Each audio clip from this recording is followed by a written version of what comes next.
Hello students, hope you all are doing well. See, previous sessions ની અંદર આપણે Indian ઇકોનોમીના first યુનિટના first ચેપ્ટરની અંદર અપ્રોચીસ, બિઝનેસ જે છે એના ઓબ્જેક્ટિવ્સ એઝ વેલ એઝ બિઝનેસના પોતાના કેરેક્ટરિસ્ટિક્સ, બિઝનેસ એન્વાયરમેન્ટનું ઇન્ટ્રોડક્શન અને બિઝનેસ એન્વાયરમેન્ટના કેરેક્ટરિસ્ટિક્સ બરાબર આપણે જે કાંઈ પણ છે એ મેઇન એલિમેન્ટ્સ ડિસ્કસ કરતા હતા. ફાઇન. એમાં ફર્સ્ટ જે છે ડિમાન્ડ, એના ડિમાન્ડના ડિટર્મિનન્ટ્સ આપણે ડિસ્કસ કરેલા હતા. Now let us discuss the types of demand બરાબર. એમાં પણ આપણે બે બ્લોક જે છે એ કમ્પ્લીટ કરેલા હતા. Fine. So let us discuss main elements. See, ડિમાન્ડની અંદર મેં તમને પ્રીવિયસલી જે કાંઈ પણ ડિટર્મિનન્ટ્સ ઓફ ડિમાન્ડ અથવા તો ફેક્ટર્સ અફેક્ટિંગ ટુ ડિમાન્ડ જે છે એ સમજાવેલા હતા. Then we have move to types of the demand. Fine. એમાં પણ બંને બ્લોક જે છે ઉપરના પહેલા બંને બ્લોક એ કમ્પ્લીટ કરેલા છે. કયા કયા? તો કે simply individual demand, market demand, total market demand and market segment demand. Fine. હવે ફર્ધર ડિસ્કસ કરીએ છીએ. સી, થર્ડ બ્લોકની અંદર તમને એક નવી વસ્તુ આપેલી છે જે તમે ક્યારેય પણ પ્રીવિયસલી સ્ટડી કરેલી નથી. શું છે? તો કે derived demand and direct demand. C, direct demand જે છે એનું બીજું એક નામ ઓટોનોમસ ડિમાન્ડ પણ છે. સિમ્પલી તમને બે વસ્તુ જે છે એક અલગ અલગ રીતે તમને સમજાવું છું. કેવી રીતે? તો કે સિમ્પલી ઓટોનોમસ ડિમાન્ડ એટલે શું? તો કે અત્યારે તમે માર્કેટની અંદર જેટલી પણ ડિમાન્ડ જુઓ છો બરાબર, એટલે કેવી? તો કે બેઝિક નીડ્સની જે કાંઈ પણ ડિમાન્ડ છે એ તમામ વસ્તુને ઓટોનોમસ ડિમાન્ડ તરીકે ઓળખવામાં આવે છે અથવા તો એને ડિરેક્ટ ડિમાન્ડ તરીકે ઓળખવામાં આવે છે. હવે સી, બીજો તમને એક વર્ડ આપેલો છે ડિરાઇવ્ડ ડિમાન્ડ. ડિરાઇવ્ડ ડિમાન્ડ એટલે સિમ્પલી તમે એક ડિરાઇવેશનના કન્ટેક્સમાં જાઓ તો કેવું? તો કે કોઈ વસ્તુના ઉપરથી એ વસ્તુને લેવામાં આવે છે બરાબર. તો ડિરાઇવ્ડ ડિમાન્ડની ડેફિનેશન શું બને? તો કે સિમ્પલી કોઈ એક વસ્તુની ડિમાન્ડ ઉપરથી બીજી વસ્તુની ડિમાન્ડ જે છે એને કન્સિડર કરવામાં આવે. આ કેવી વસ્તુ થઈ? તો કે સિમ્પલી તમે જેટલા પણ કોમ્પ્લિમેન્ટરી ગુડ્સ જુઓ છો બરાબર, એટલે કેવા? તો કે એક ગુડ્સ જે છે એના માટે તમારે બીજા કોઈ પણ ગુડ્સ જે છે એની જરૂરિયાત પડશે. ફાઇન. સો ડિરાઇવ્ડ ડિમાન્ડ જે છે એ શું છે? તો કે અલ્ટિમેટલી કોમ્પ્લિમેન્ટરી ગુડ્સની ડિમાન્ડ છે. Like for example T making માટે તમારે શુગરની જરૂરિયાત પડશે બરાબર. વ્હીકલ જે છે એને રન કરવા માટે તમારે પેટ્રોલ અથવા તો ડીઝલ, ફોર વ્હીલર ચલાવો છો તો ડીઝલની જરૂરિયાત પડશે. Fine. So the thing is that કે કોઈ પણ એક વસ્તુની ડિમાન્ડ છે એના ઉપરથી બીજી વસ્તુની ડિમાન્ડ આવે છે automatically. Fine. So that is known as the derived demand. અને તમામ પ્રકારના જેટલા પણ માર્કેટની અંદર કોમ્પ્લિમેન્ટરી ગુડ્સ છે they are of derived demand. બાકી ડિરેક્ટ ડિમાન્ડ મેં તમને કીધું એનું બીજું પણ એક નામ છે, એ છે autonomous demand.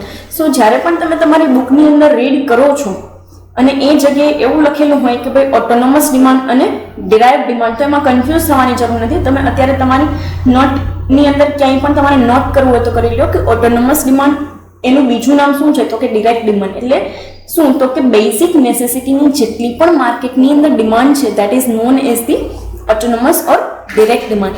C, next block તમને આપેલું છે industry demand and company demand. Fine.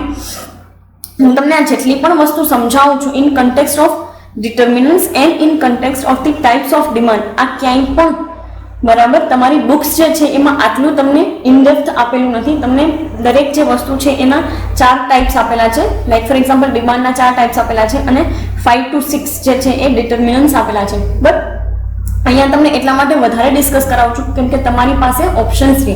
એક્ઝામની અંદર કોઈ એક વસ્તુ યાદ નથી રહેતી તો બીજી વસ્તુ તમે એના બદલામાં લખી શકો. Fine. So that is the purpose. So fourth બ્લોકની અંદર તમને આપેલું છે industry demand and company demand. Industry demand એટલે કે કોઈ પણ, મેં તમને આની પહેલા પણ સમજાવેલું હતું, એના સ્ટેજીસ છે બરાબર. Economy, then comes to the industry and then comes to the company બરાબર. જે આપણે પ્રીવિયસલી 4th સેમેસ્ટરની અંદર શેર માર્કેટના કન્ટેક્સમાં સમજી ગયેલા હતા EIC એનાલિસિસ બરાબર. Economic analysis, industry analysis and company analysis. તો સિમ્પલી એ જ વેની અંદર આપેલું છે કે કોઈ એક ઇન્ડસ્ટ્રીની ડિમાન્ડ, તમે સી કેવું હોય, એક આખી ઇન્ડસ્ટ્રીની અંદર ઘણા બધા બિઝનેસીસ ઓપરેટ થતા હોય અને એ બિઝનેસીસ એવા હોય કે જે હોમોજીનિયસ પ્રોડક્ટ બનાવતા હોય બરાબર. હોમોજીનિયસ એટલે કેવી? તો કે એકબીજા જેવી જ અથવા તો આઈડેન્ટિકલ પ્રોડક્ટ્સ બનાવે છે in terms of characteristics, in terms of quality બરાબર. તો શું છે? તો કે હોમોજીનિયસ પ્રોડક્ટ બનાવતા હોય તો એ લોકોની રો મટીરિયલની ડિમાન્ડ સેમ જ હોવાની છે મોર ઓર લેસ બરાબર. હા, કોઈ કંપની એવી હોય કે ઇન્ફ્લુઅન્સ કરે છે માર્કેટને તો ડેફિનેટલી એ લોકો થોડા હાયર રેટવાળું રો મટીરિયલ મંગાવતા હોય અને એના બેઝ ઉપર જે છે એ પ્રોડક્ટ જે છે એ બનાવતા હોય. Fine. So this is the thing. તો ઇન્ડસ્ટ્રી ડિમાન્ડની અંદર તમે રો મટીરિયલની ડિમાન્ડ છે, અધર થિંગ થાય કોઈ પર્ટિક્યુલરલી પેકેજિંગ કરવાનું છે કે ભાઈ વુડન પેકેજ જ જોઈએ છે, તમારી કંપની જે છે એની ડિમાન્ડ માટે વુડન પેકેજિંગની નીડ છે, તો પછી એ વસ્તુની demand. Fine. Then comes to the company demand. હા, આ દરેક કંપની ટુ કંપની અલગ અલગ હોય છે અને આમાં કઈ વસ્તુને તમે લઈ શકો છો સિમ્પલી, તો કે કોઈ પણ એક બિઝનેસ હોય, લાઈક ફોર એક્ઝામ્પલ તમારા પોતાનો બિઝનેસ છે, તમારા પપ્પાનો, બરાબર. હવે તમે કોઈ માની લો કે બેગ્સ બનાવો છો, બરાબર, તો એના માટે તમારે જે કાંઈ પણ રો મટીરિયલ જોશે એ અલગ હશે. બીજી કંપની જે છે એનું કંઈક અલગ હશે, બરાબર. તો કંપનીની ઇન્ડિવિજ્યુઅલ જે છે એ ડિમાન્ડ હોય છે ઇન ટર્મ્સ ઓફ રિસોર્સિસ, બરાબર. ઘણી વખત તમે એક રો મટીરિયલ જ નહીં બટ ટેકનોલોજી છે એઝ વેલ એઝ લેબર છે, આ બધી વસ્તુ જે છે એ તમારા રિસોર્સિસમાં જ કન્સિડર થાય અને એની ડિમાન્ડ શું, તો કે ઇન્ડિવિજ્યુઅલ કંપનીની ડિમાન્ડ. નેક્સ્ટ તમને આપેલું છે short run demand and long run demand, બરાબર. આની અંદર કંઈ બહુ ફર્ધર ડિસ્કશન કરવાનું નથી. શોર્ટ રન ડિમાન્ડ કેવી હોય છે, તો કે જે કાંઈ પણ કોઈ પણ ઇકોનોમીની અંદર જેટલા પણ લોકો જે છે એ રિસાઇડ કરતા હોય એની એક 3 months to 6 months સુધીની ડિમાન્ડ હોય છે, જેના આઈ થિંક ટેસ્ટ અથવા તો કોઈ ફેસ્ટિવલ અથવા તો કોઈ ઓકેઝનના બેઝિસ ઉપર હોય છે અને એને શોર્ટ રન ડિમાન્ડ કહેવામાં આવે છે. લાઈક ફોર એક્ઝામ્પલ એક મેરેજ સિઝન હોય, બરાબર. તો મેરેજ સિઝનની અંદર જે કાંઈ પણ જે છે એ ન્યૂ ક્લોથ્સ અથવા તો રેન્ટેડ ક્લોથ્સ જે છે એની ડિમાન્ડ વધી જતી હોય, કેમ કે મેરેજ સિઝન છે અને લોકો એ વસ્તુ પહેરે છે, બરાબર. તો એ વસ્તુ માટેની ડિમાન્ડ. એક તમને લોંગ રન ડિમાન્ડ આપેલી છે. લોંગ રન ડિમાન્ડ એટલે તમામ પ્રકારના જેટલા પણ કેપિટલ ગુડ્સ અને જેટલા પણ ઇલેક્ટ્રોનિક્સ તમે જુઓ છો એ તમામ વસ્તુની ડિમાન્ડને લોંગ રન ડિમાન્ડની અંદર કન્સિડર કરવામાં આવે છે. શું કામ? કારણ કે એ વસ્તુની ડિમાન્ડ શોર્ટર ટાઈમ પીરિયડની અંદર ચેન્જ થતી નથી. તમારા ઘરની અંદર તમે રેફ્રિજરેટર લઈ આવો છો તો કંઈ દર વર્ષે રેફ્રિજરેટર બદલી નથી નાખતા, બરાબર. તમારા ઘરની અંદર તમે એસી ફિટ કરાવો છો તો કંઈ દર વર્ષે એ વસ્તુ ચેન્જ નથી કરી નાખતા. ફાઇન. સો એ વસ્તુની ડિમાન્ડ શું છે, તો કે long run demand.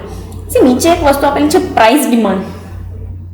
Price demand આ બહુ એટલે બહુ નોર્મલ વસ્તુ અને તમારા ડિટર્મિનન્સની ફર્સ્ટ થિંગ એટલે કે પ્રાઇસ ઓફ ધી પ્રોડક્ટ, જે આપણે પ્રીવિયસલી ડિસ્કસ કરેલું હતું. પ્રાઇસ ઓફ ધી પ્રોડક્ટ એના કન્ટેક્સમાં જ તમને આપેલું છે કે પ્રાઇસ ડિમાન્ડ કેવું, તો કે હું જે છે એ માર્કેટની અંદર એક પ્રાઇસે વસ્તુની ડિમાન્ડ કરું છું અને મોર ઓવર કન્ઝ્યુમર્સ ઘણી વખત આવું કરતા જ હોય છે, બરાબર.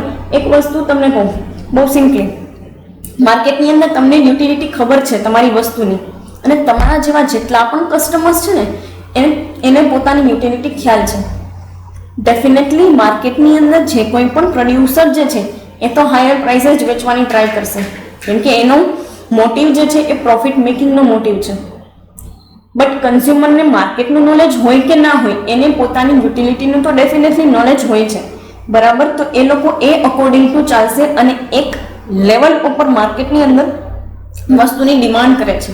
Fine. So that is known as the price demand. Then comes to income demand.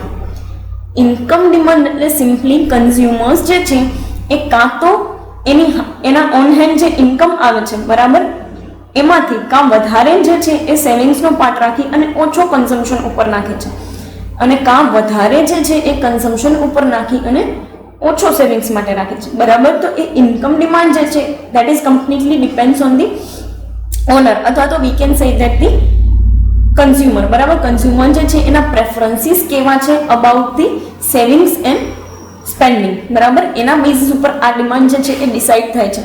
Last તમને એક વસ્તુ આપેલી છે ક્રોસ ડિમાન્ડ. આ વસ્તુ તમને બુકમાં ક્યાંય પણ જોવા નહીં મળે, બુકમાં ક્યાંય આપેલી પણ નથી, એક પણ બુકમાં નથી આપેલી. માઇક્રો ઇકોનોમિક્સની પહેલા સેમેસ્ટરથી લઈ અને 6th સેમેસ્ટર સુધી ઇન્ડિયન ઇકોનોમીની બુક જોઈ લેજો. અધર દેન દેટ બીબીએના પણ બંને સેમેસ્ટર પહેલું અને બીજું એમાં માઇક્રો ઇકોનોમિક્સ આવે છે, એની પણ બુક જોઈ લેજો. ક્યાંય પણ તમને ક્રોસ ડિમાન્ડ આપેલી નથી. ક્રોસ ડિમાન્ડ કેવી રીતે નોર્મલી જનરેટ થતી હોય, તો કે સિમ્પલી કોઈ પણ બે પ્રોડક્ટ છે, બરાબર. તો એક પ્રોડક્ટ જે છે એની પ્રાઇસની અંદર ઇન્ક્રીઝ અથવા તો ડિક્રીઝ થાય છે, બરાબર. તો એની ઇમ્પેક્ટ બીજી જે પ્રોડક્ટ છે એના ઉપર આવે છે અથવા તો બીજી પ્રોડક્ટની ડિમાન્ડ ઉપર આવે છે. કેવી રીતે હોય, તો કે માર્કેટની અંદર કોઈ પણ પ્રોડક્ટ જે છે એના ઘણા બધા સબસ્ટિટ્યુટ્સ અવેલેબલ હોય. હવે સબસ્ટિટ્યુટ્સ અવેલેબલ છે એટલે ડેફિનેટલી તમારી પ્રોડક્ટની પ્રાઇસ વધશે તો લોકો સબસ્ટિટ્યુટની અંદર સ્વિચ ઓવર થઈ જશે. જ્યારે તમારી પ્રોડક્ટની પ્રાઇસ ઘટશે તો ઓટોમેટિકલી એ પ્રોડક્ટમાંથી તમારી પ્રોડક્ટમાં સ્વિચ ઓવર થઈ જશે. ફાઇન.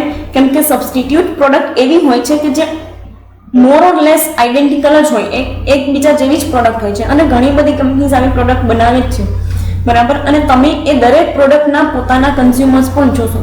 લાઈક ફોર એક્ઝામ્પલ, અમુક લોકોને એવું સ્પેસિફિક જ હોય કે ભાઈ હું હેડ એન્ડ શોલ્ડર શેમ્પૂ જ યુઝ કરું છું. અમુકને એવું સ્પેસિફિક હોય કે હું ડવ શેમ્પૂ જ યુઝ કરું છું. અમુક સ્પેસિફિકલી લોરિયલ જ યુઝ કરતા હોય. તો એ પ્રોડક્ટની પોતાની પણ આઈડેન્ટિટી છે, એઝ વેલ એઝ એની સાથે ઘણા બધા સબસ્ટિટ્યુટ્સ માર્કેટની અંદર અવેલેબલ પણ છે.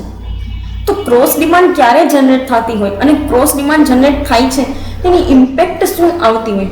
તો કે સિમ્પલી માર્કેટની અંદર લોકો જે છે તમારી સબસ્ટિટ્યુટમાં સ્વિચ ઓવર થઈ છે. હવે એક બીજો કેસ લઈએ, કેમ કે ક્રોસ ડિમાન્ડની અંદર ખાલી સબસ્ટિટ્યુટ નહીં બટ કોમ્પ્લિમેન્ટરી પણ આવતા હોય છે. ઘણી વખત કેવું હોય તો કે કોઈ ગુડ્સ જે છે એની પ્રાઇઝીસ જે છે એ એકદમ એક્સ્ટ્રીમ લેવલ ઉપર જતા રહે, બરાબર. તો શું થાય તો કે બીજી જે કોઈ પણ વસ્તુ જે છે એની ડિમાન્ડ ઓટોમેટિકલી ડિક્રીઝ થઈ જાય. શું કામ?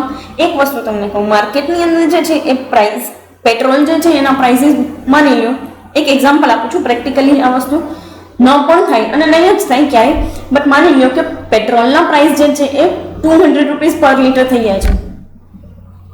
હવે લોકો જે છે એ વ્હીકલ જે છે એનો યુઝ ઓછો કરી નાખશે અને ઓટોમેટિકલી વ્હીકલ માર્કેટની અંદર જે કાંઈ પણ બુકિંગ્સ ચાલતા હતા એ બધા ઓટોમેટિકલી ડાઉન જતા રહેશે. શું કામ? Due to the extreme level increase in the price of petrol. Fine. So this is the thing. હવે એક વસ્તુ ડિસ્કસ કરીએ. ડિમાન્ડ આપણે આટલું બધું ઇનડેપ્થ સમજ્યા કે ભાઈ આટલા ફેક્ટર્સ ડિમાન્ડને અફેક્ટ કરે છે. So many factors like price of related goods, consumers income as well as taste and preferences, advertisement expenditure, consumers expectations as well as income demonstration effect. આ તમામ વસ્તુ આપણે સમજ્યા અને એના ટાઈપ્સ પણ સમજ્યા કે આટલી ટાઈપ્સની જે છે એ માર્કેટની અંદર ડિમાન્ડ હોય. હવે સી ડિમાન્ડને અને બિઝનેસ એન્વાયરમેન્ટને શું લેવા દેવા?